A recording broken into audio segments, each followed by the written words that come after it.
Thanks for joining us today. Welcome to the inaugural Lerude First Amendment Distinguished Lecturer Forum. This event is presented by the Reynolds School of Journalism with support from the Lerude Family Endowment. Thank you.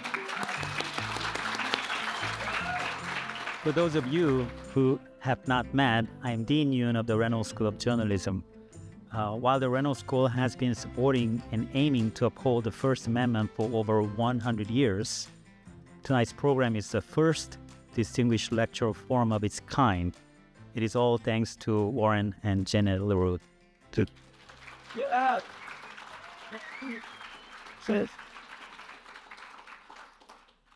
While Warren needs no introduction,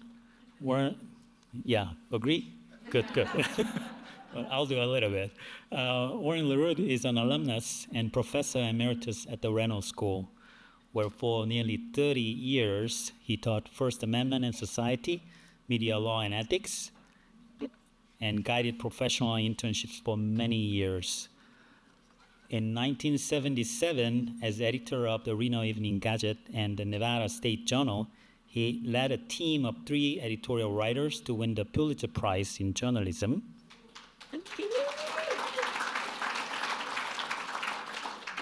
He also guided one of the nation's strongest confidential source, reporter shield laws, through the Nevada legislature. We're enjoying those right now. His crucial contribution to press freedom of Nevada and the nation is invaluable, as we all know. Warren and his wife, Janet, met on this campus 63 years ago, just like yesterday. While Warren was the Sagebrush editor and Janet was a song leader. The First Amendment is a very important part of this today's event, and the free flow of news and public information has been the common thread they shared since then, over 60 years. And thanks to their support of these initiatives, we're all here tonight to hear from the lecturer and the discussant, 2 experts in the field about critically important issues facing our journalists and our democracy today. Thank you, Warren and Janet, again. Thank you.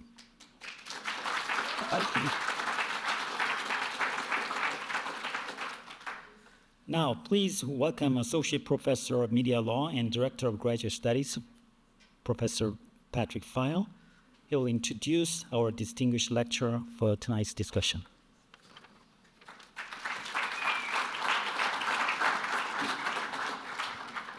Good evening. Just let me add my thanks to the Lerude family for helping make tonight possible, or really making tonight possible. So, just a couple of quick introductions, and then I'll get us started here. Our first speaker and our distinguished lecturer is Professor Justin Marceau. I think I was going to mispronounce your last name for some reason.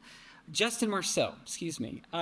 He's a professor of law, the Brooks Institute Faculty Research Scholar of Animal Law and Policy, and the faculty director of the Animal Law program at the University of Denver Sturm College of Law. Forgive my reading. When we have distinguished guests, they have long bios, and we got to read a little bit. I can't memorize all of it, and I promise I won't read all of it either. So his research and expertise is broadly focused on criminal law, civil rights, and animal law, and has done extensive research on habeas corpus and capital punishment, and is an expert in those fields. I'll also just add a couple of the awards that he has won that has been a visiting professor at Harvard Law School and at UC Irvine. One of my favorites, though, here is that in 2023, he was selected by Vox as one of the Future Perfect 50, which honors 50 people across the world who are recognized for their distinct efforts to make the future better, which I thought that was a pretty great honor. We should all aspire to. You would have seen his book out front, which gets a little bit more to why the sort of First Amendment Forum, sponsored by a School of Journalism, and why Justin is here to talk about that. Truth and Transparency, Undercover Investigations in the 21st Century looks at just that. And I think that his talk, hopefully, I believe, will help kind of help us think broadly and in some interesting ways about how his experience and background in animal rights law and undercover investigations can help us think, again, kind of in some interesting ways and important ways as it relates directly into journalism, and that sort of, in a moment where hopefully we are thinking more broadly about what journalism is and what it can be. So that is Justin, and he'll get up and talk first. We also are very lucky to have Gabe Rottman here, who will be a discussant after Justin gives his talk, and they're going to probe a little bit deeper into some of the issues that the book raises and that the talk will raise. Gabe is the Vice President of Policy at the Reporters Committee for Freedom of the Press, where he works to advance key policy priorities like the Press Act, which is a really important piece of legislation working its way through Congress on protecting press rights. He also works on the Department of Justice News Media Guidelines, or has done work on that as well. He's a practicing attorney with a focus on novel issues at the intersection of press freedom, news gathering, and technology, and these two folks' paths have crossed in some litigation on undercover reporting and those kinds of investigations, particularly where sort of electronic media is involved. So with no further ado, Justin, come on up and we'll hear your remarks, and you'll see Gabe in just a minute after Justin's finished. Great. Thank you. Sorry, get a tall guy.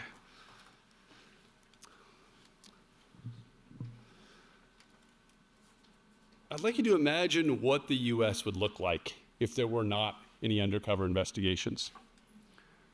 How would our country be different if undercover investigations had not revealed some hard truths about our healthcare system, our prisons, our food system?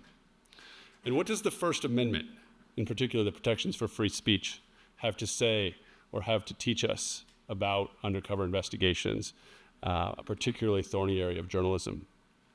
These are some of the broad strokes questions that I'm going to address tonight in my remarks, but I do want to just echo the fact that it's a really great honor to be here with you all. As a professor in Colorado, I can tell you that one of the ways that I measure the success of something in our university is the engagement with the public and the ability to have people who are not just students and not just faculty coming onto campus and engaging with ideas.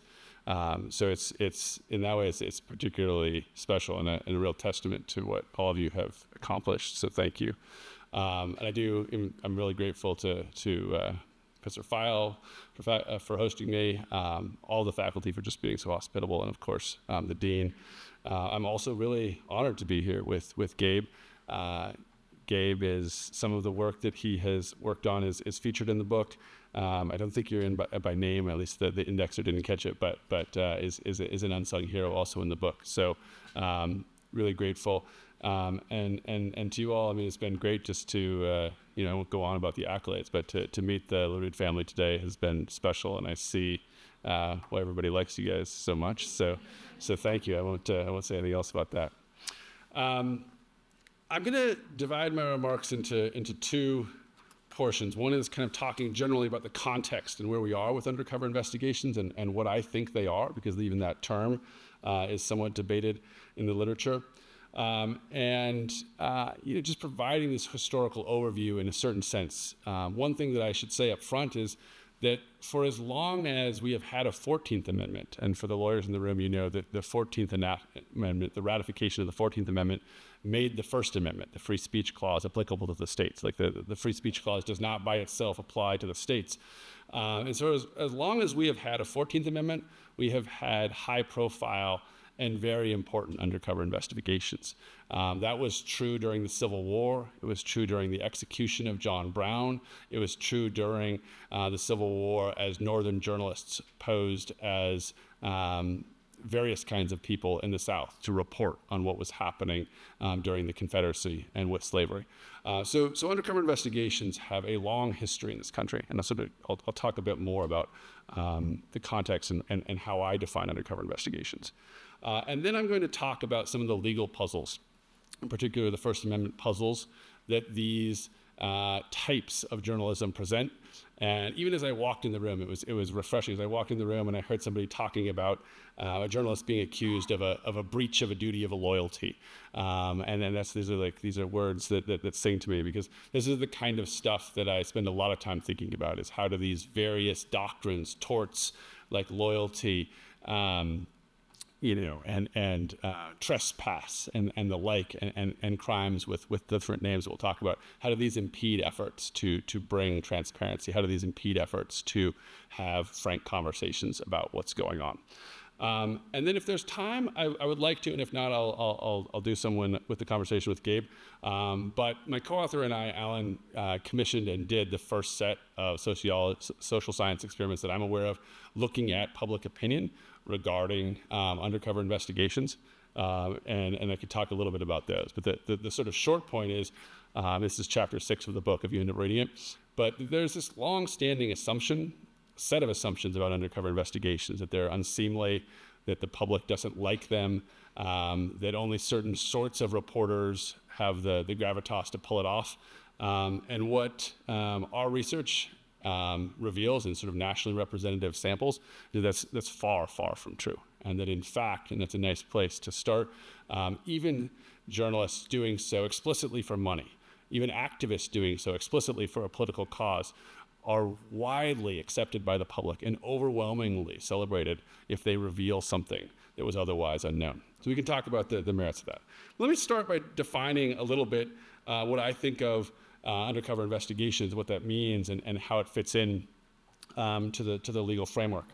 But as a starting point, I should just say that we take as a starting point in this book that two important things are under attack and at risk in this country. And that's both democracy and the field of journalism. This isn't something that we wrote, last week or 2 weeks ago. We think those things are serious. On the website for the Reynolds School, I saw a great quote from Oscar Wilde that I had never seen before, which said that presidents reign for 4 years and journalism is forever. And we sort of have that operating assumption here. But one of the things that we say in the book is that it's far less clear with the changes in the economies of newsrooms and the way that the public reacts to news and obtains news, that the fourth branch of government is as strong and as everlasting as it was once assumed to be. There's lots of things that we touch on without diving deep into, including the idea that broadcasting stations don't even purport to be nonpartisan in many instances now.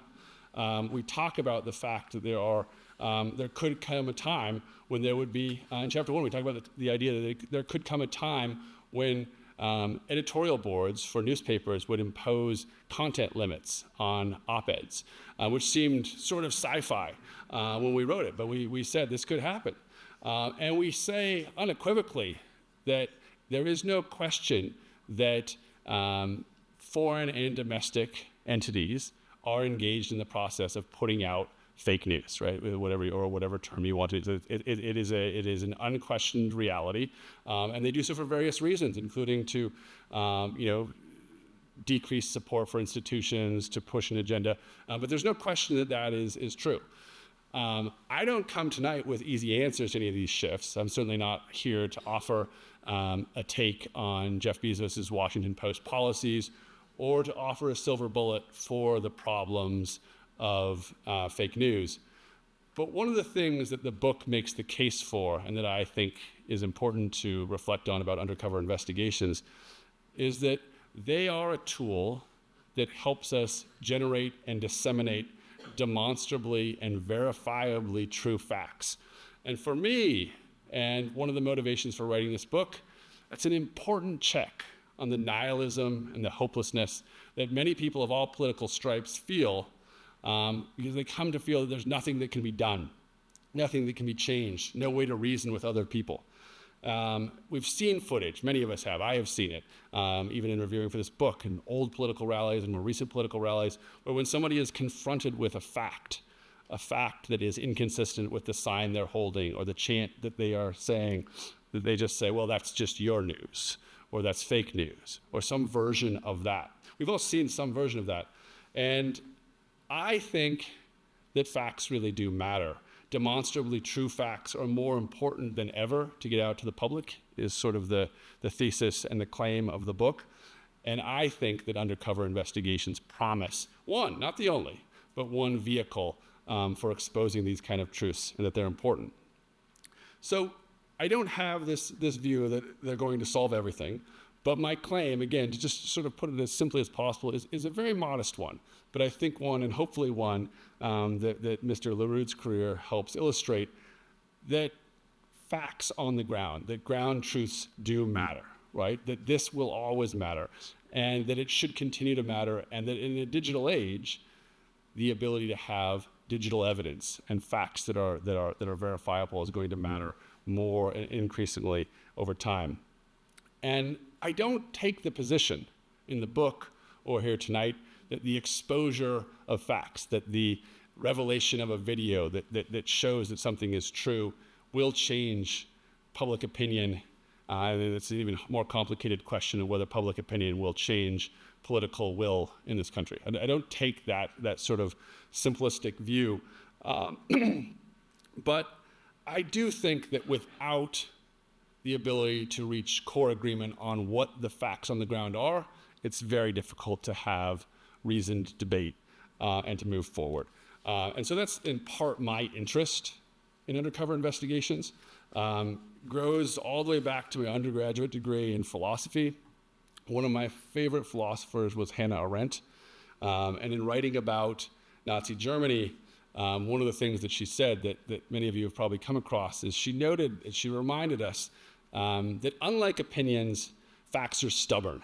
As she said, they don't disappear just because historians or sociologists refuse to learn them.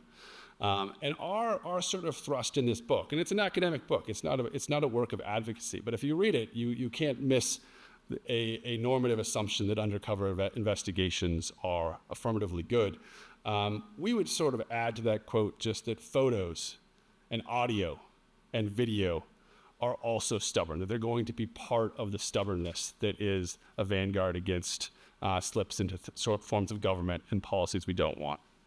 So, when I'm talking to law students, and I'm a law professor, I don't tell them that if they marshal the right facts, they're always going to win their case. Or if they marshal the right set of facts, they're going to be able to achieve social change.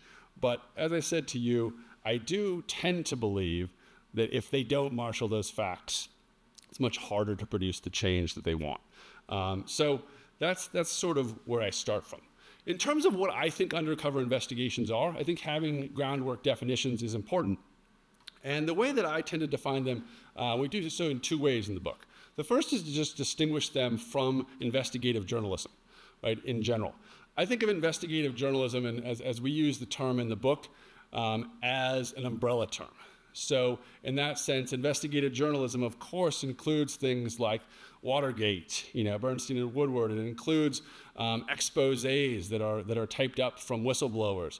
It includes, following sources, doing open records work. It includes all of that, and it probably also includes undercover investigations. But the point is, not all investigative journalism is undercover journalism, right? This probably seems simple, but quite often in the past, researchers, and particularly quantitative researchers, in studying this, have asked questions about investigative journalism and undercover investigations in the same sort of survey, in the same sort of poll. They've tried to gauge public interest or public support by clumping them together.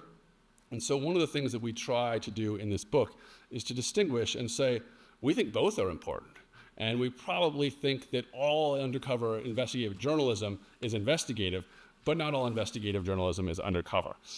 And again, that's not to say, if you are interested in the sort of the nuance, we don't think that every time somebody goes undercover, it is journalistic, right? There are people that go undercover for purposes of sexual exploitation, just to mock someone on TikTok, all of these kinds of things. We're not saying that that's journalism, but when you're engaging in certain practices in order to reveal truths, we think that is. So then what are the affirmative elements of an undercover investigation? We say that there are essentially four elements. The first is that it will generally involve deception. We'll talk more about what the deception might entail or might not entail, but it generally does involve omissions or affirmative lies.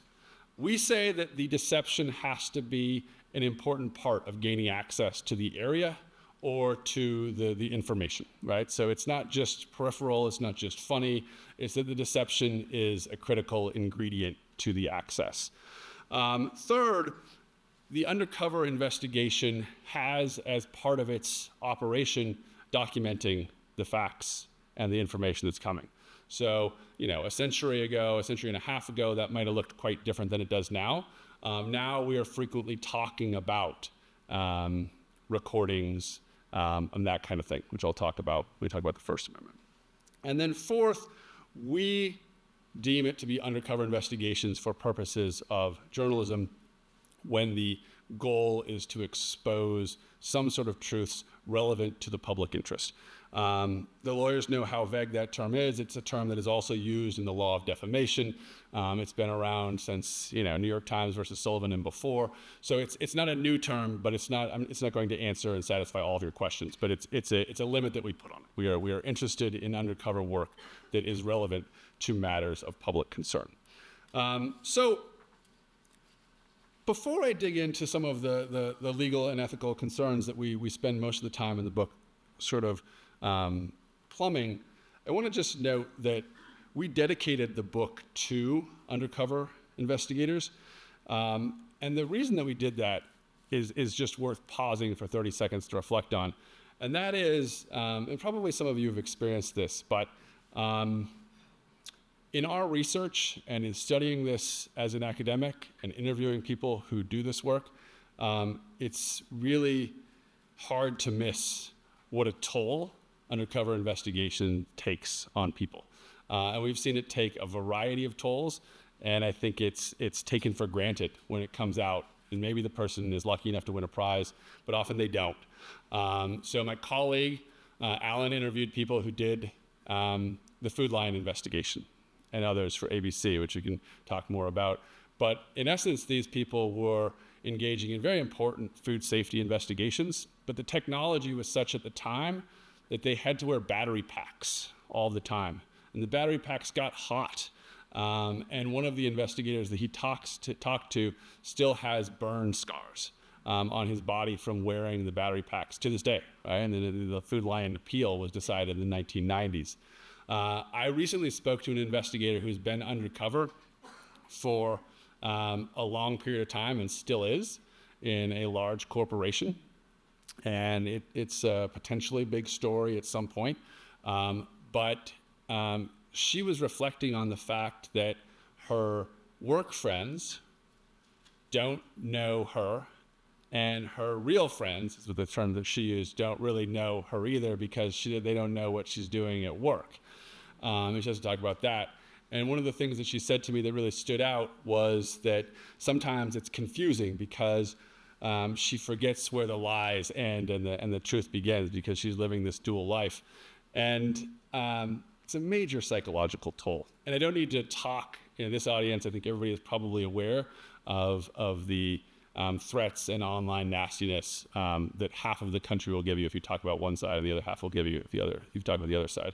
I mean, it's just a fact. And so if you expose somebody of political import on one side or the other, it's pretty common. We've talked to a lot of people who have had pretty bad days because of that. So, but let's talk now a little bit about the legal and ethical considerations with undercover investigations. And the first thing I want to do is acknowledge that this is morally contested terrain, right? I doubt that everyone here agrees about the morality of engaging in the practices I just defined them, right? I talked today to Caesar Andrews, who is just a brilliant professor at your school here, and I loved what he said. He said that he told his students, and you can correct me if I'm wrong, if I get it wrong, you call me out. But he said that he tells his students, when it comes down to undercover investigations, don't do it. He said, ... unless. But the advice is don't do it. And I think that's probably generally sound advice. I think it often comes from a hybrid. I mean, one of the things we discovered in reading some of the journalism literature is it's a hybrid of legal and ethical concerns. And sometimes people are talking about their ethical concerns and they really mean that they're afraid that there's legal liability. And sometimes people are talking about their legal liability and they're framing it as ethical. There's a lot there I could talk about. But I think that the intuition that drives this kind of wise professorial advice is that there is a lie, right? And sometimes it's a big lie. Sometimes it's a small lie, right? Like changing your name or changing the spelling of your name. And we've had clients like that. But sometimes it's a really big lie. And the question that everyone has to confront when they're thinking about these is, well, is that okay, right? And if you take some sort of deontological view, or you have a very strong adherence to a code that it cannot be breached, you're never going to think this is okay, right? And it won't be. My co-author and I take a more consequentialist or explicitly utilitarian view, and we think that sometimes the benefits of engaging in this kind of deception outweigh the costs. And these are going to be few and far between. I don't know if it's my advice would be as conservative as Professor Andrews for people, but I would be advising them as a lawyer. But it is definitely the case that, if you were just going by the 10 Commandments, this is always wrong. I limit it, and I think it's important to think about where you would constrain undercover investigations if you had sort of the power and law or morality to do so. We say that it should only happen, undercover investigations should only happen when there is no other way to get that information. But again, that's a slippery standard. So take, for example, a recent example within the last 12 months. Film journalist Lauren Windsor. She entered a Supreme Court Historical Society gala. It's a place where generally wealthy people hobnob with the Supreme Court justices. The Supreme Court justices don't get out on the town a lot, but they do go to this gala. And Ms. Windsor recorded a conversation with Justice Alito. I'm not going to go into the details of it. You can look it up. It's not super revealing, but he says some awkward things about whether the political right and the political left can ever coexist peacefully, and he has some awkward silence about kind of separation of church and state. But it's not a flattering revelation. But the reason I bring that example up is that investigation, once it became public, was greeted with the sort of standard, I would say, for the day, set of responses. So, for example, leading journalism ethics scholar Jane Kirtley told the New York Times, quote, "Most ethical journalists deplore those kind of techniques." So Professor Kirtley may be right. It's an empirical question. We think it's a bit more mixed whether it's most or not, but you in the journalism school may have a better read on that. But it's certainly the case that there is a strong, and I would say growing at this moment, I view undercover investigations as kind of rising and declining popularity over time since the Civil War. We could talk about those eras. But it's definitely the case that they are in disfavor right now and that they are viewed as unseemly. Maybe that's because people think that Project Veritas is uniquely unseemly. Maybe it's because of an investigation they saw that they didn't like. But they are in lower public esteem by some measures. And Professor Kirtley embodies that view. Another journalistic nonprofit on ethics said that they, quote, had never seen a defensible example of undercover investigations. So I'm not here to defend that investigation. And like I said, I don't think it's a particularly revelatory one. But it is interesting because how would that cut for you if you learned that somebody was secretly recording Chief Justice Roberts or Samuel Alito? They want privacy. They're just trying to have a glass of champagne. They don't want their conversations recorded. On the other hand, right, notice a few things about the Supreme Court that make them perhaps uniquely situated to be deserving of undercover investigations. The decisions of the Supreme Court are of immense importance at this time, and they always have been, but they're deciding matters that everything from reproductive health to campaign finance in rapid succession. Contrary to my advice, even my law students continue to heroize justices, so they wear justices T-shirts, and RBJ kind of started this plague. But it's popular to sort of think of justices as cool figures, politicians, and in that way they have a public persona, and we can't really escape the reality that at this point in history, judges are assessed based on their personal political values, right? If we know that if the president loses a case, just as soon as that order comes out, we will know what party the judge was, at least if the party was not his own. And so that the politics of the judges have become relevant in a way that before, right, even law professors might not be able to mention the political party of every justice on the court. But now the general public knows which justices were appointed by a Democrat. It's also the case that the justices are appointed for life, of course, and perhaps particularly relevant, it is the case that there is no open records laws with the Supreme Court, right? They don't exist. You can't. There is no FOIA. There is nothing that you can do to gain that information. So again, this isn't to say it should happen or it shouldn't happen, but an undercover investigation about the personal political leanings of a sitting Supreme Court justice could arguably be a matter of public interest. These are sort of the harder questions. But again, right, there's a deception. And the deceptions that drive these undercover investigations can be pretty major, right? Today at lunch, we were discussing the Mirage bar. In 1977, for those of you who don't know, the Chicago Sun-Times opened a bar, right? They did so, and they did so to expose local political corruption and kickbacks. And they wrote a 25-part series that was groundbreaking at the time. If you go back and read it, it's still remarkable journalism. And that would not have been possible, right? Despite the after-the-fact critiques, I remain convinced it would not have been possible if they had not done just what they did. They had reporters serving as bartenders. They owned a bar. I mean, that is quite a lie, right? I mean, this is not, sort of like fudging that you have a PhD in journalism when you apply to work at Food Lion, right? It worked. But what's notable, right, Mr. Lerude pointed this out, is that Ben Bradlee on the Pulitzer Committee said, and I wrote this quote down this afternoon, quote, "It's biblical, man. How can newspapers fight for honesty and integrity when they themselves are less than honest?" So of course that is the counterpoint, and that is Professor Curdley's point as well, right? That there is a dishonesty that's inherent. What should we do with that? I don't know quite what to make of Ben Bradlee's statement in explaining why the Chicago Sun-Times should not get a Pulitzer Prize, because as we note in the book, there's at least 2 Pulitzer Prizes in Chicago, in the Chicago Tribune, in that same decade for undercover investigations. And one of them was William Gaines's investigation just a year earlier of hospitals, where he went undercover as a janitor. And the surgeons would ask janitors just to step in and help, or in surgeries, and he documented that.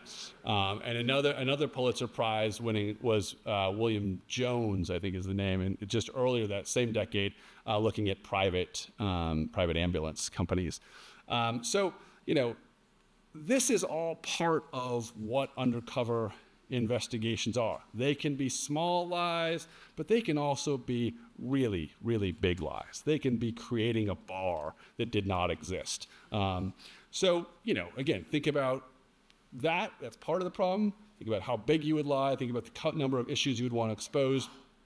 And then I want to turn a little bit to the law and how the First Amendment intersects with some of these questions explicitly. I'm going to mention 3 statutes and how these 3 statutes get entangled in some free speech puzzles as they relate to undercover investigations. The first set of statutes, is one that I think probably Gabe knows much more than me about, but these are what we call anti-SLAPP laws. And so for a long time, powerful interests would sue investigators, journalists, activists, just in general troublemakers, and they would sue them for defamation. Many of you are probably aware of this. It still happens. I just defended a suit on these for some activists a few years ago.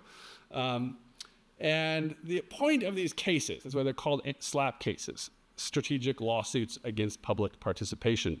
The coin was termed by my colleague, Rock Pring, who wrote a book by that name several decades ago. But the term SLAPP, right, strategic lawsuits against public participation, is a really accurate description of suing somebody not because you expect to win, but suing them because maybe they're going to run out of money and they're going to stop doing this kind of practice. Maybe they're going to stop investigating you. Maybe they're going to stop doing undercover work. And one of the things that the Reporters Committee does a lot of is work to advance anti-SLAPP laws. And this really started in the 1990s. I think California was the first state, but we had the spread of those laws in the 90s and the 2000s, and Gabe told me just today that they are continuing to expand and they've had some recent successes. This is a big deal, right? It's a big deal because investigators are emboldened and empowered to not face the threat of civil liability for saying things that are true, right? Remember, truth is a defense to defamation. And the fear here was that they were saying things that they thought were probably true, they were mostly true, they had good reason to believe they were true, but then they were going to get the daylight suit out of them, right? And there's a period of U.S. history, as I talked about, there are arcs, there are ups and downs in the popularity and the prevalence of undercover investigations. And one of the things we attribute a pretty sharp decline in undercover investigations to was a fear of defamation liability in the middle of the 20th century. Perhaps not coincidentally, of course, too many factors to control for, including Watergate. But by the 1970s, 1990s, undercover investigations were much more popular again, and particularly after some of these anti-SLAPP laws came to be. So that's pretty good, and it's pretty important. But you know what SLAPP laws don't cover? They don't cover privacy torts. They don't cover property law claims relating to trespass. And so what this means is that persons trying to stop undercover investigations, in my experience, have started resorting to those. They've brought lawsuits under breaches of duty of loyalty and other things that aren't covered by SLAPP suits. The other thing that anti-SLAPP laws don't protect against is criminal prosecution. So I'm going to talk about two statutes. The SLAPP statutes are a very good example of laws that have been enacted to help further the First Amendment's protection of undercover investigators. But two quick examples that illustrate the way statutes could cut the other way. One type of statute is a statute that would ban deception. Now we can talk about what those mean and what deceptions are. The key case here from the Supreme Court is a 2012 Supreme Court decision in which the Supreme Court said that lying is generally speech. It's a fractured decision. And the Supreme Court upheld lying as speech in the context of a person lying about winning the Medal of Honor. So the statute was criminalizing lying about military honors. Nobody is particularly sympathetic to somebody, and this guy seemed particularly unsavory. He wanted to be elected to the local water board. I don't know why. And Justice Kennedy described him as just sort of seeking attention, but he wanted to be on the water board. So he started saying he won the Medal of Honor. It was all a lie. But the Supreme Court essentially said that the cure, this is one of those instances where the cure would be worse than the disease. Right? It's not good. Nobody likes people lying about winning the Medal of Honor. But the cure, if the cure was to come in and say, we're going to make sure that whenever you lie, you can go to prison, that might actually be worse because you're going to chill people from trying to do things and say things, and if their memory is hazy and the like. So how is that relevant to undercover investigations? Well, there are examples of laws that Mark Bittman of the New York Times coined the term ag-gag laws, but they are laws that made it a crime to engage in deception, among other things, to enter a facility to engage in an undercover investigation, specific to agricultural production. And so along with other sets of lawyers, we challenged those laws and said, because the effect, and as I said today at lunch, the very first client we had was actually a journalist from a local newspaper, and they were deterred from doing a story about migrant labor at a slaughterhouse because of this law. The law essentially made it a crime for every act of undercover journalism that targeted this particular agricultural industry.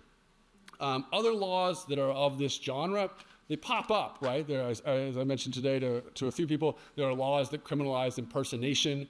There are some private investigator laws that tread close to this. But I will just note, right, that because of the decision in U.S. versus Alvarez and the general free speech protection for lies, our position in this book and what we think we defend quite well is that deceptions used to gain access to information of public concern is protected speech. That kind of journalistic behavior is absolutely First Amendment protected. And we have, for the most part, won on those claims. but there's still more litigation to be done. The second and last type of law that I'll mention tonight are bans on recording. And you've all come across these in one form or another. There have been recording bans of videos. There have been police officers who have attempted to just kind of roguely say you can't record me because there was no law saying you could or you couldn't, and so they would enforce that kind of thing. But the question that the Supreme Court has never answered is, what does the Constitution, what does free speech have to say about recording? And the view that we advance in the book, I would say, is a little more nuanced than the sort of conventional, the reflexive answer that you would get if you ask most people in public. Most people at the time we were writing the book tended to say, and this was before this time of writing that, it was before George Floyd, people tended to say, well, just as you can't go into the symphony and record them, you can't record the movie on the theater, recording is not speech, it's not protected. But the view that we advance is, it's a little bit subtle, but I would just say I think it's probably right, which is that there's a big difference between what you can do in private and what the state can do. And so I can have rules about recording me in my office. I can say that I don't invite anyone to my home that records me without my permission. And if I find you recording me in my home, I will probably ask you to leave, or at least really be curious why you're recording me. Right? It's not social behavior. It's not pro-social behavior to record your friends and to do that sort of thing. But that's very different than the state of Nevada, for example, saying there is no recording allowed in Walmarts, right? Walmart might kick you out if you're recording. They may not even want you taking pictures of their price tags. And that might be within their authority to grant and deny permission to enter. But what the state passing a law or trying to prosecute a person for trespass who is doing just that presents different First Amendment issues. And so what we unpack in the book is the idea that recording is, in fact, speech activity. You can't just go downstream. No one doubts that viewing a movie is speech. And if you were to say, oh, yes, but you can't take the steps of making a movie because that's not really speech, it's just making a movie, that would be very problematic, right? To use a simpler example, no one thinks it would be okay to tax the ink of a particular newspaper at a high rate to drive them out of business. That's no better than saying you cannot operate as a newspaper. The same would be true from taking away the ability of reporters to make the videos that they then post or report on. I'm not going to go into the details of the case, but one of the case study I was going to give you is in short, so that I could sit down and bring Gabe up, was a case that I'm working on as an amicus for Project Veritas. Project Veritas has challenged an Oregon one-party recording statute. And the challenge is pretty, in my view, well-founded. They've essentially said Oregon makes it a crime if you record a conversation without everyone's consent. And Project Veritas says this is problematic from a First Amendment perspective. Now, notably, it's different than the ag-gag laws and some of the other provisions I've mentioned because it's not about video, right? It's actually about audio. And so, even as you're still processing whether you like me or don't like me because of Project Veritas, which again, is just the First Amendment in my view, and shifting the discomfort in your seat, you can also sort of reflect on the reality that a group like Project Veritas is only talking about audio, not video. And so the state's response was actually video is good enough. They actually said, you already won these cases, is a case that I worked on, and along with Gabe, that there is a right to record, but you just don't need the audio. But imagine, again, what is the power of the claim when you have no audio, right? What is a sexual harassment video where the man making the crude jokes, you can't hear his voice, you can just see him making them. We can think about our own president and denials of things that have been said or not said, and other politicians, right?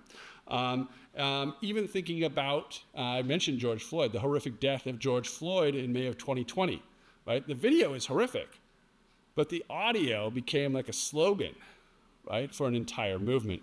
So we feel pretty confident that these restrictions implicate the First Amendment, and at this particular political moment, whether you are a fan of it or an opponent of it, with this particular Supreme Court, Project Veritas might be the ideal plaintiff to go before the U.S. Supreme Court and argue that recording bans violate the First Amendment.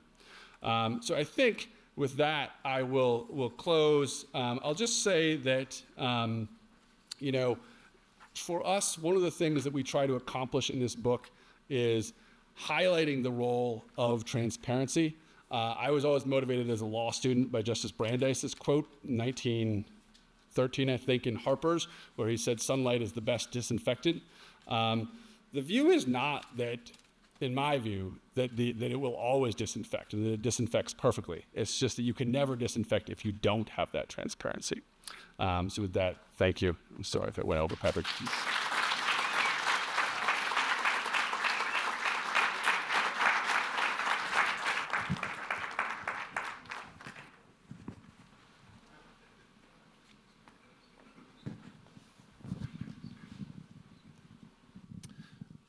Are we live? Okay. Justin, that was amazing. Thank you, so much for all this, and thanks for having me here as well. So I have many questions for you, but I wanted to just drill down on one. So you talked a lot about how your approach to this does turn on the notion of public concern, and the conversation about how the various laws apply. It reminds me of other contexts, not involving undercover investigations, but involving instances where journalism, in public interest journalism, can be seen as violative of some law. And so the Bartnicki case that we were talking about earlier, a case that held from the early 2000s that journalists who receive information that may have been acquired illegally by a third party, and where the journalist has no involvement in the underlying illegality, but where the publication of that information or the use of that information or the possession of that information could theoretically violate some statute. The Bartnicki case, we media lawyers tend to construe that case as pretty broad and providing pretty broad protection.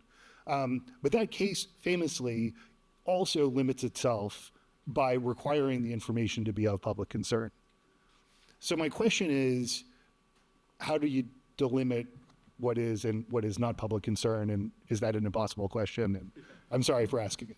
No, I appreciate it. I mean, I bet some of the journalists in the audience have a better radar for that than me. I mean, I'd be interested in where your organization has come down on it. I mean, union corruption and intimidation in Bartnicki seems like quintessential. What I have tended to do, and it's an obvious lawyer cop-out, is to say what I think is not matters of public concern. And so, even when it comes to recording and images as speech, I'm not convinced that, revenge porn type actions are going to have a First Amendment protection, at least not that's going to win the day and invalidate the statutes. I don't think that there's going to be a right to engage in peeping Tom behavior or record in bathrooms or any of those things. I don't think that I think that it gets close when you have the kind of classic Pulitzer Prize winning medical type fraud in somebody's home. Mm-hmm. We sometimes have these quacks who offer home care. But I generally think things in the home of a person are more questionable. But again, would I rule out the possibility that a U.S. senator, selling drugs is not a matter of public concern? I would be there. So I'm pretty far on the absolutist view of public concern, and I list it as a carve out or an exception, really as a nod to the reality that I think there are some things that would so turn our stomach that we would all agree that this is not what the public should be doing. I mean, I don't know if it's Hulk Hogan in bed, or what it is, but that kind of thing. Yeah. Well, and so this is a good segue into the third thing that we're going to cover, which I was very curious about. We were talking about earlier. You've done some of the first quantitative research into public opinion around these undercover investigations, and I was frankly surprised to hear that the findings are surprising, and that people generally see these things as pretty positive. I work in this area, and I think about like Dateline, or sort of gotcha, what you might think of as gotcha, and so I was just curious about your findings there, and also if you have any thoughts as to why those opinion trends may be the way they are. Yeah, I appreciate it. I mean, briefly, I'll just say, I would also be interested in the audience's experience with this kind of thing. We did, and it is chapter 6. It'd be a great one to read, but it's basically a nationally representative public poll and then experiment with persons where they were given, it's over 1,000 people were given just a definition of undercover investigations, very much like the one I gave you, and asked kind of on a 5-point Reichert scale, like, you think that undercover investigations are very important, somewhat important, and then all the way down to not important at all, and in the baseline conditions, sort of control group, 92% of Americans across all demographics, across parties, said that undercover investigations were important, very important, or somewhat important, which is like no political person I've talked to has said that, has considered that, and it's kind of a slap in the face to the lack of a legislative lobby we were talking today for kind of transparency and undercover investigations. The other thing that we found that was really interesting is that any journalistic entity, so we tested messages and messengers. So the different messengers of undercover investigations could be a truly independent nonprofit. It could be, we used as coded for liberal, the New York Times, but that's just by other public perceptions. And we used Fox News as conservative. And it turns out that the public in general, and again, in a bipartisan way, is always supportive of undercover investigations, no matter who the outlet is. I'm not going to understate it. The public trusted, even the Republicans, and particularly younger Republicans, trusted the New York Times more than they trusted Fox News in a statistically significant way, which was notable. But persons exposed to undercover investigations by Fox News that were Democrats were still grateful for the undercover investigation and still reported kind of higher levels of trust for it.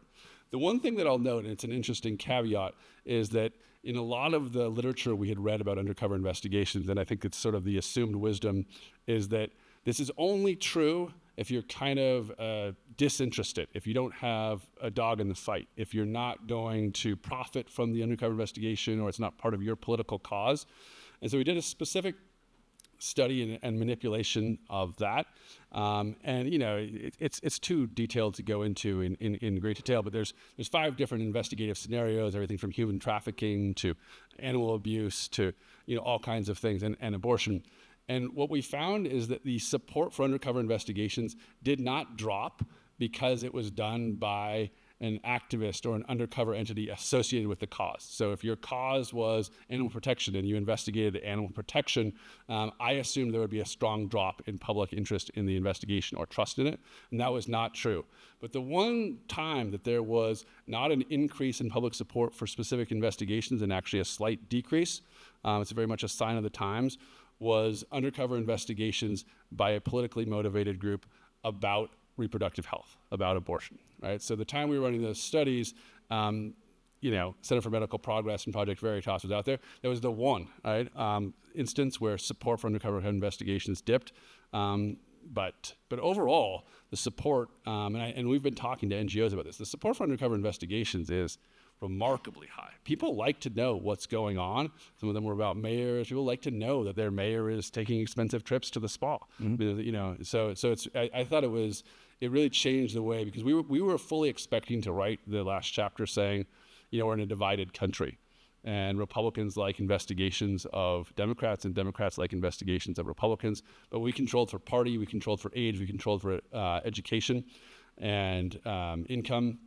It really didn't matter. People liked to have that transparency, even above party loyalty, which is a remarkable thing in this day and age.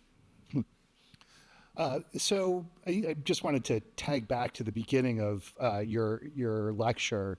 This notion of taking a utilitarian kind of consequentialist approach, recognizing that there may be some trade-offs to this type of activity. And one of the consequences, one of the benefits of this type of activity that you pointed to was you can get things, video recordings, audio recordings, documentary material that are incontrovertible.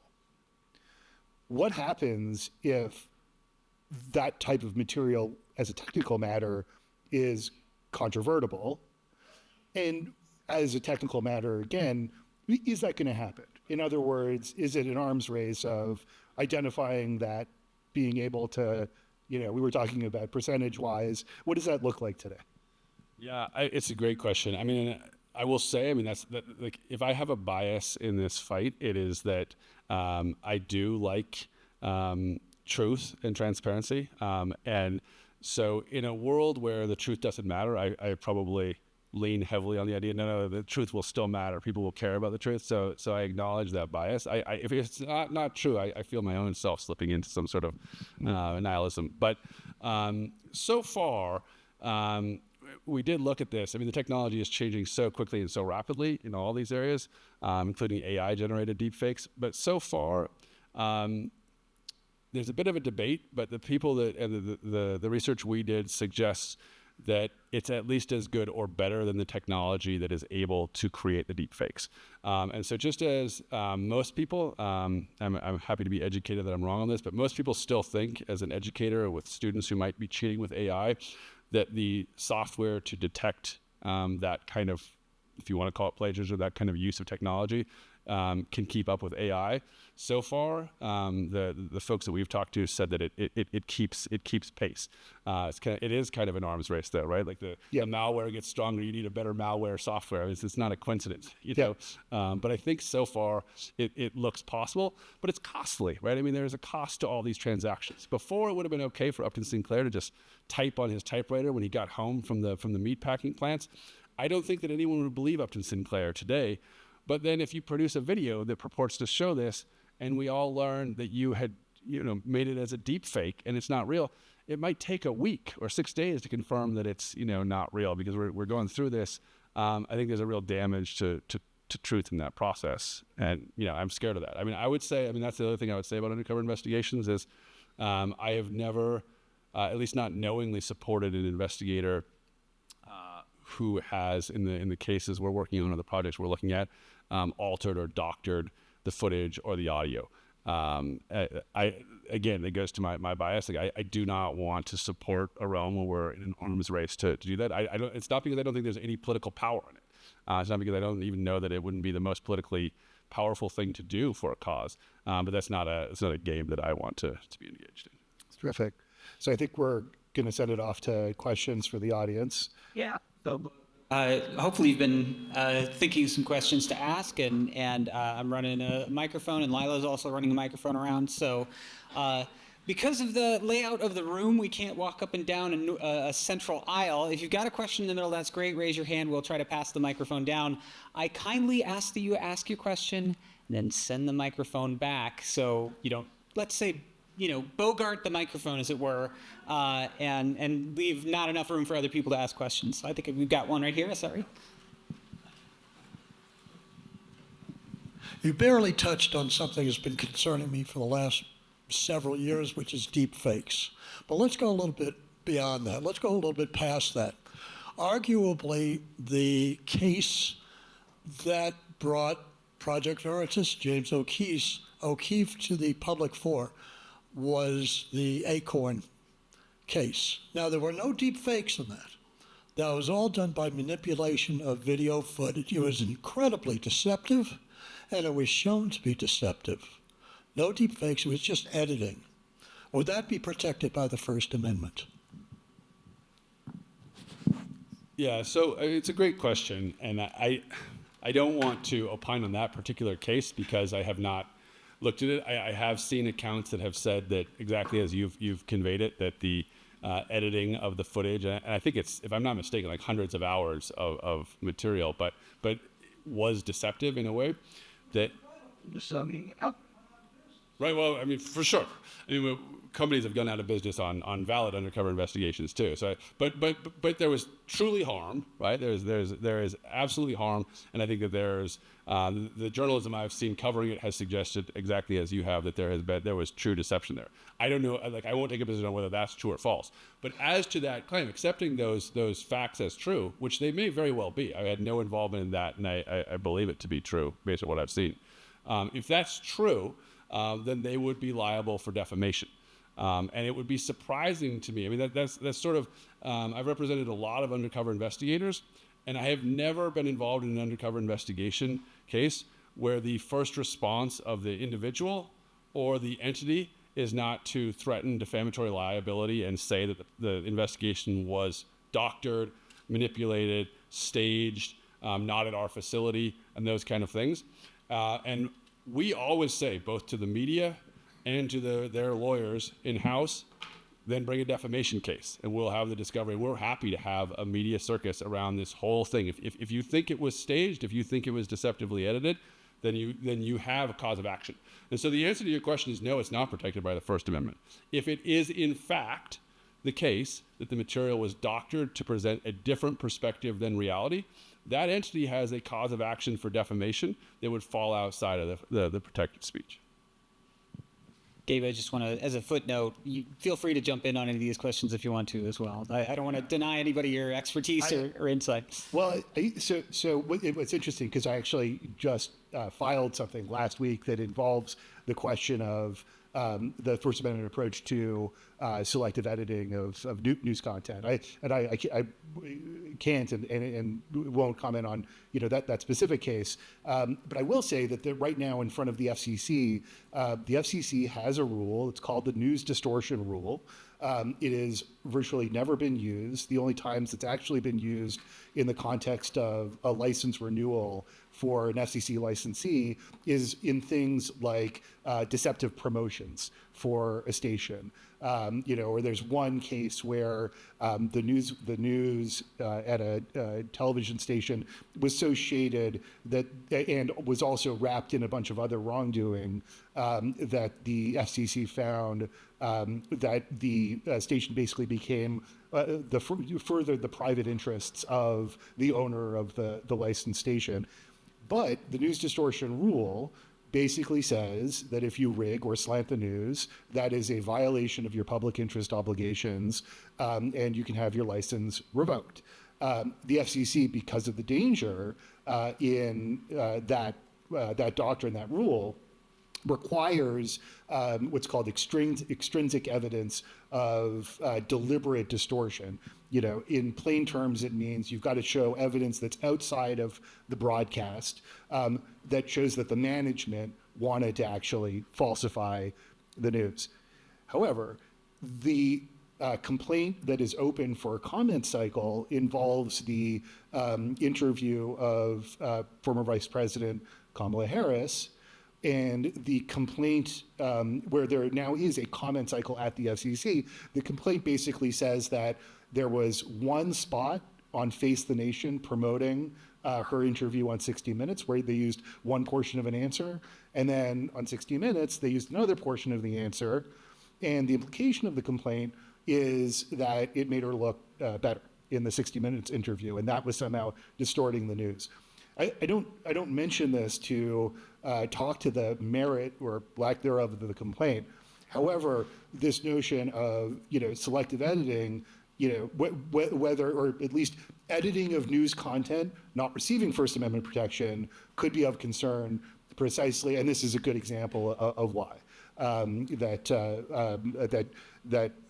If you give a government agency, and again, this is broadcast, so it's a different legal regime, but if you give a government agency the ability to act as an arbiter of truth, then it can come with significant problems.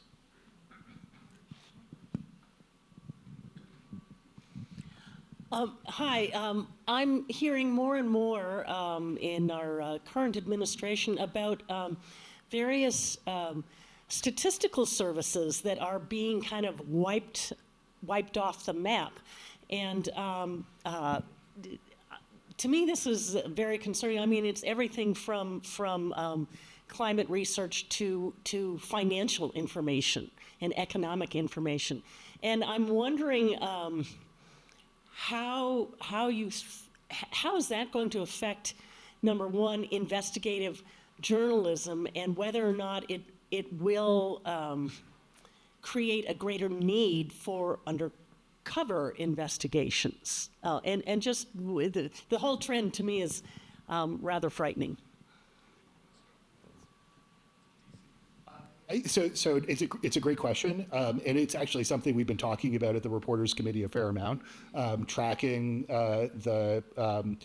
tracking how that data is being removed from government websites, and it's as a legal matter, it's tricky, and I won't go into great detail, but there is one lawsuit that was brought, I believe, by a medical nonprofit, and one of the questions is whether you have standing, to bring a claim. But I believe that there is a lawsuit that is live right now that is effectively bringing a claim under the Administrative Procedures Act, that this act is outside the scope of the agency's power. But the law is a little tricky. As a normative matter, there is great concern that information is being, information is being lost, and and journalists may not be able to rely on it. In terms of how it impacts, investigative or at least undercover investigations, it also goes to the importance of protections, generally speaking, for investigative reporting, in order to get that information through other avenues if it is being removed from official avenues. Yeah, I think it's a great question.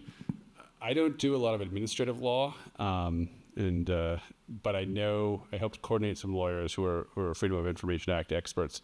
And the last time Trump was in office, they took some stuff down. It was, as I understand it, less in scope.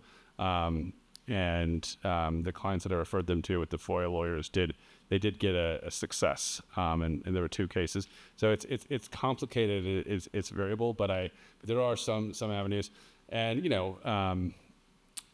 FOIA is still the law. So hopefully that continues to provide access to stuff. I mean, but when you take it down off the website, it becomes a complicated administrative law question, and I don't have the answers on that here. But I think, yeah, anytime the information in general is being driven underground, there is a risk that there is no way to obtain it, right? And that's when the sort of soil for undercover investigations becomes more fertile. I mean, I worry about what undercover investigators will face in terms of persecution and prosecution in this government. But.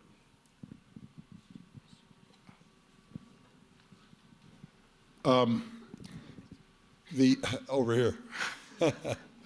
The Food Lion case, when it was decided in 1996, I was working at the Reno Gazette-Journal as a reporter then, and the year before we had done stories based on undercover stuff. But once the Food Lion case came down, the corporate policy, as explained by the lawyer, was don't do it, don't do it, don't ever freaking do it. And 20 years later, they wouldn't even entertain the suggestion. I mean, it wasn't just a chill, it was the deep freeze. And I'm wondering, especially since in the last 20, 25 years, I haven't really seen a lot of undercover investigations elsewhere, if that is still the trend, that they're so scared of the fallout from Food Lion, even though the fraud was reversed on appeal, there's still that trespass question, there's still the breach of loyalty question. And even when those 2 things, the trespass and breach of loyalty, wasn't a factor, and I would talk to our newspaper attorney, they're like, no, we shouldn't be doing it at all, and just stay the hell away from it. Is that something that you've come across on a wider scale as well? Yeah, for sure. I mean, it's a great question. And like I said, one of the things that has been of immense interest to me over the course of this research is looking at drivers of increases and decreases in popularity and prevalence of undercover investigations.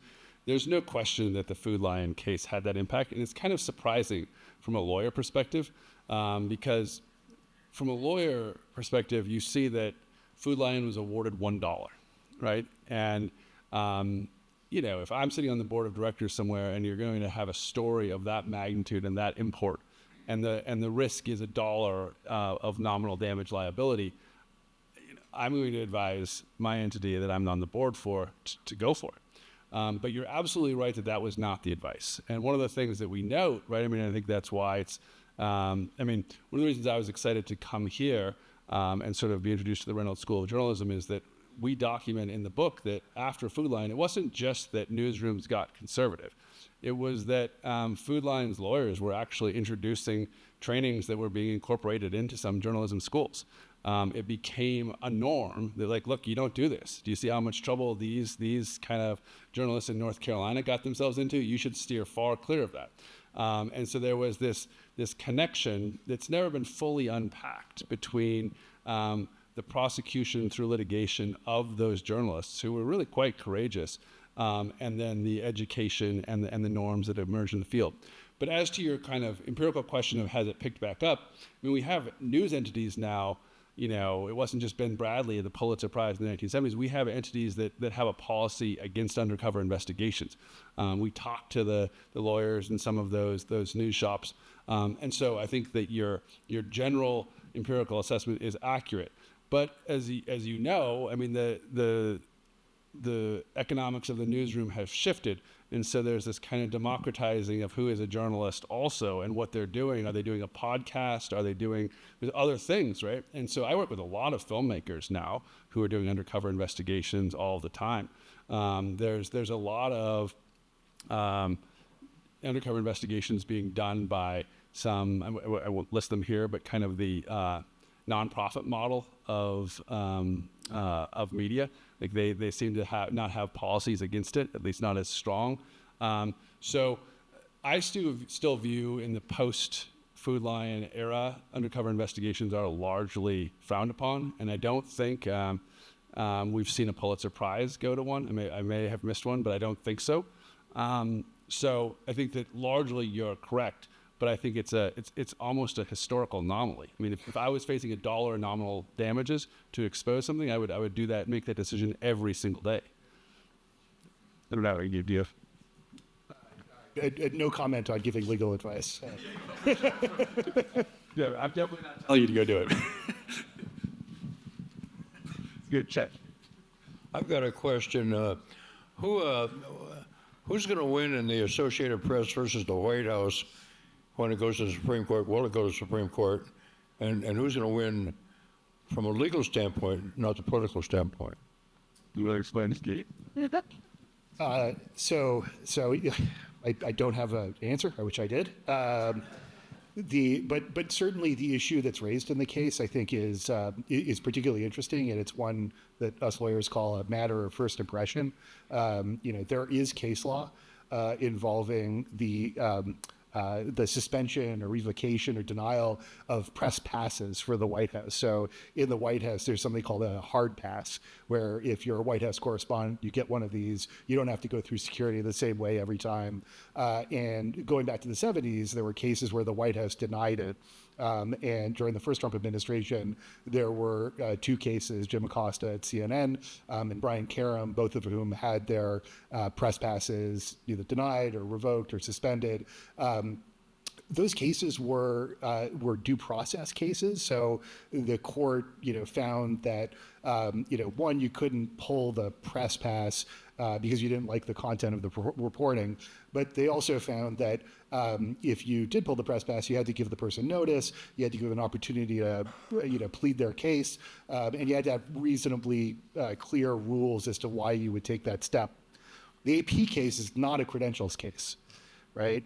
It is one denying AP reporters access to events that are open to what's called the press pool. So the White House for 100 years has had a system where, because there are areas in the White House with limited access. You can't have dozens and dozens of journalists in there. You have a pool system where journalists are selected to go in, they report, and then the rest of the White House press corps can use that information. And so what's happened initially was the White House started barring access for Associated Press reporters from pool events, and then also from events that were open more broadly to the White House press corps, which is legally irrelevant. The other thing that's happened in that case is that the Associated Press sued, and I'll go back to that in a second. Right after the Associated Press sued, the White House announced that it was going to change a system that it has had in place going back to the Eisenhower administration, where the White House Correspondents Association coordinates the logistics of the pool system, including selecting who is in the pool. The White House said, we're going to take that over, and we will now be selecting who is in the pool. With the AP case, now going back to the thing that it's not about credentials, one of the more interesting things about the AP case is that it is explicitly what the lawyers call viewpoint-based, right? In other words, the White House has said that it is taking these actions because the Associated Press has an editorial standard that it will refer to the Gulf of Mexico, which was renamed by the Trump administration as Gulf of America, that it would continue to use the term Gulf of Mexico, but would acknowledge the renaming of that body of water. So that viewpoint, the fact that they've said that it's viewpoint based, means that there's a whole other body of law that you can point to. And the basic idea is that even if the White House is under no obligation to let anybody, public, press, anybody, onto White House grounds, that once it starts to do so, and it lets some press be there and sets up the system, the pool system, the White House press corps, how all of that works, once it does that, it can't exclude people or discriminate among these members of the press based on viewpoint. So there's no case dealing with this set of facts, right? So I think it really is, anybody's guess in terms of how it's going to play out in the courts. But what is certainly true is that this basic notion, right? The court's viewpoint discrimination, because it lets the government pick and choose in public debates, has been called by the courts poison to a free society. It is almost never allowed. And you've got a case where you have viewpoint discrimination right front and center, but in terms of the government action that's being taken, there's no case on point. So it's a really so from an academic perspective, it's very interesting. In terms of how it plays out, we'll see. Well, I mean, I think you helped us in the Wyoming case. I mean, it's actually analogous. We had a case. It's not about the AP at all, but about sort of limits on access, and essentially, I mean, a distilled version of the statute would be criminalizing trespass for persons with certain viewpoints, or making it heightened trespass or viewpoints. And the court said you can't do that, right? So we had even briefed it as like, imagine that you said it was at the time Hillary Clinton and Donald Trump running for president. Think back to then. Like, you couldn't say it is trespass if you are a Donald Trump supporter or you're wearing a Donald Trump shirt, but not otherwise. That sort of say. Now, you could remove somebody from your property privately, but the state action of expressing that preference was said to violate the First Amendment.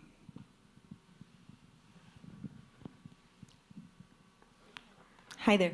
I have my question written down. So many of the historical examples cited tonight are regarding legacy media in a time when barriers to publishing and access to an audience was much steeper. Now, anyone can publish, anyone can reach an audience. Who and what is protected by the legal safeguards that have historically been thought of to apply to and protect journalists and reporters with official media outlets doing undercover work?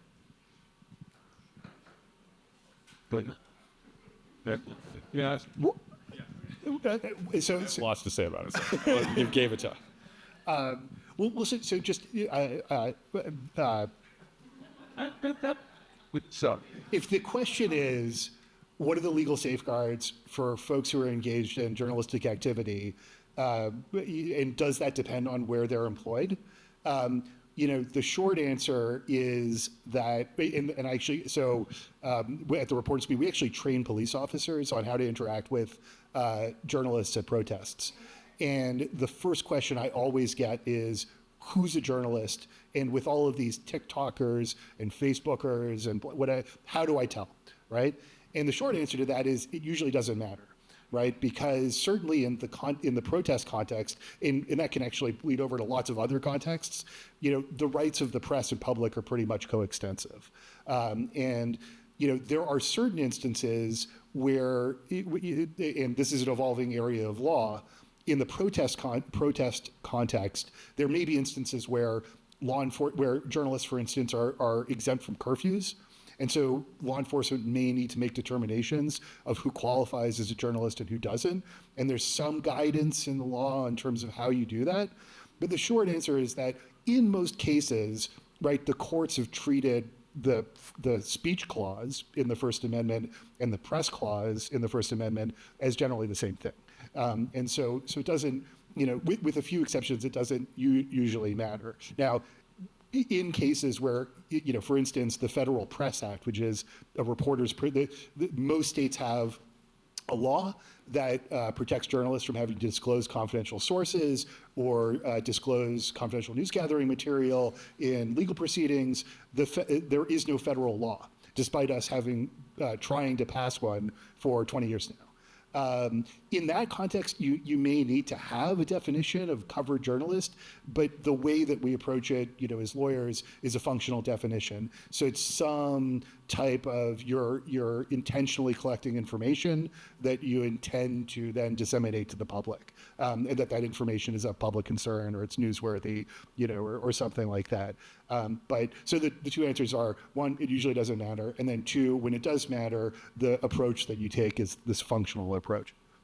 Yeah, and I'll just add that I think there's a reading of the historic First Amendment cases that you may be sort of gesturing at least in the legal literature, that suggests that they are often decided in a way that privileges legacy media and these kind of entities.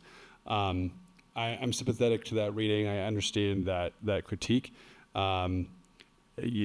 The work that I do, I even am trying to have a press clause that would not be coterminous with the free speech clause, and that there should be, but that's aspirational. We don't know what this court would do about it. We don't, and that might have some differentiation, but for the reasons that Gabe just said, we're litigating these matters as a matter of free speech, and as pointed out earlier, a lot of the big shops don't allow undercover investigations, not of the type I was talking about, not of the type that you saw in the Mirage Bar, not of the, this is like the New York Times prohibits it.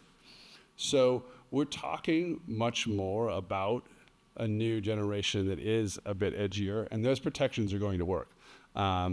Most of the cases, so I have a legal clinic that defends activists, and it's often in these type of spaces, and there's media lawyers that will help with the charges against, a big Fox News or somebody is facing something. And occasionally we have a state or somebody say something like, well, she's not a real journalist. But that has not held up. It hasn't been, I haven't had a single case that I've worked on where that has been a factor why they've lost. I mean, I think it's super interesting to talk about, like, okay, you don't have credentials, can the police move you out? Like those kind of questions on like the procedure of like only journalists are allowed, who's the journalist? But I think even those are subject to First Amendment challenges. I mean, I think that like if I was treated differently than the journalist, I would want to express some concerns about that. So. Hello. The Nevada Supreme Court is about to hear a case brought by two elected public officials who had their vehicles, had a GPS device attached to their vehicles by a private investigator. The issue is not whether or not it was done, but whether whoever it was that hired this individual to track these public officials, whether that individual ought to be able to remain anonymous. I don't know that they're claiming to have been an undercover reporter, but how do you see the First Amendment, which I'm sure is part of the defense there, playing out in a case like that? I mean, that's directly in the realm of work that Gabe works on. I mean, I would, I mean, shield laws and stuff. No, not quite. I mean, I tend to think. I mean, if I go back and think about Stanford Daily News and that line of cases, you know, I mean, generally the protections for the newsrooms have been less than I would have thought ideal when they are holders of, you know, evidence in criminal cases, and so we've seen search warrants and that kind of thing. I am working on a case right now that is analogous in the sense that the New Jersey Attorney General's office, which at the moment is leaning left of center, is going after a number of right of center organizations and demanding their donor lists, and we have a number of sort of left of center groups that we're representing and saying like this would be a bad idea. I think there are plenty of causes on the left that want to have anonymity as well. And I think that there is a strong First Amendment claim there. I think that there are First Amendment interests in association. So it's a different thing that I think of it that are implicated by required disclosure. As a matter of federal constitutional law, I think that remaining anonymous for having placed, you know, funded and placed a tracker on someone's car. I don't have a case on mind, but it strikes me as an uphill battle to remain anonymous as a matter of federal constitutional law. But Nevada may have different protections. I need to think about that one for a while. Yeah. Yeah, I don't. I mean, it's. I share your inclination that you know, as a matter of federal constitutional law, it may be, you know, may be difficult. It's also, I guess, you know, why were they placed? You know, may factor into it. But you're, you know, entirely right. I mean, if that was somehow a criminal act, then you know, and you've got, you know, probable cause to get information that will disclose the identity of the individual. I'm not sure the argument you can make.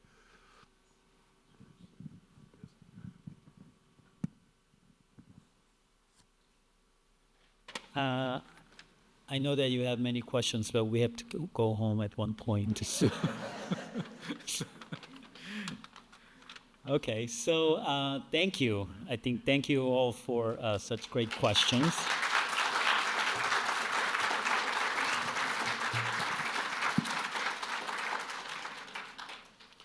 At this time, I'd like to call Janet and Warren's son, Eric Lerude, to the stage for a special presentation.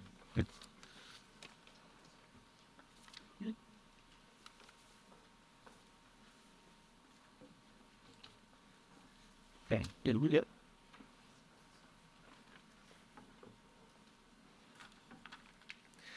Thank you, Dean Yoon. On behalf of my parents, Warren and Janet, and my sister, Leslie, and her husband, Dan, who are here tonight, it is my privilege to say thank you to Professor Justin Marceau for your distinguished comments tonight. We appreciate the many insights you've shared about undercover investigations, and I very much look forward to reading your book. And for those who haven't seen this yet, this is Justin has brought this tonight, and there are plenty of extra copies out front, and he will happily sign a copy for you. So, thank you. I also want to thank Gabe for your very thoughtful questions and your vital comments in the forum as well. We are lucky to hear from both of you tonight, so thank you.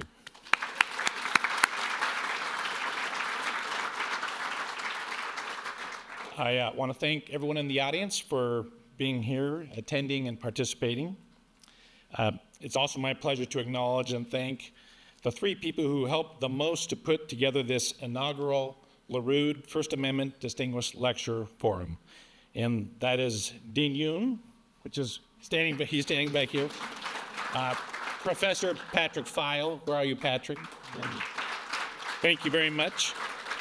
And Development Director Carol McIntosh. We appreciate all of your efforts, and thanks to everyone else also who contributed at the J School and at UNR. Before I present a special award to Justin, I want to say a few words about my parents, Warren and Janet. Throughout my dad's long and distinguished career as a journalist, then as a journalism professor, the First Amendment has always been his ultimate guiding principle. Because the First Amendment has had such a significant impact on both of my parents, and because of their love of the Reynolds School of Journalism and their longstanding commitment to this school, they wanted to create this forum. They wanted to acknowledge the importance of a free and independent press and to further the J School's mission in First Amendment education for not only the students here, but also for the university community and the general public. We are grateful that my parents are here tonight to witness this inaugural, didn't expect that necessarily, to witness this inaugural year of this program that bears our family name. So, if you wouldn't mind, let's give them one more well-deserved big round of applause.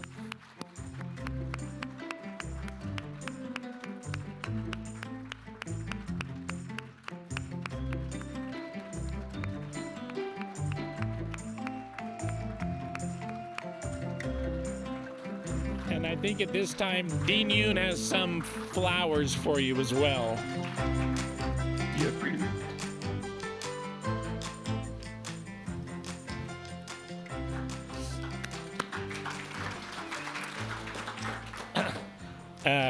One last thing for me. Now, finally, on behalf of my family, it is my privilege to present to Professor Justin Marceau the first and of what will become the annual Lerude First Amendment Distinguished Lecturer Award. Please, Dr. Bates. How do I like? Please do it. Take a picture together. Oh, it's not picture? Picture, let's get it. It's back for page. Where's that at? Where is she? Oh, sorry. Yeah, it's standing right here.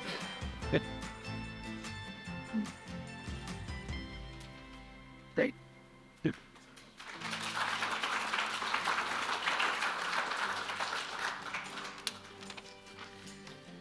Okay.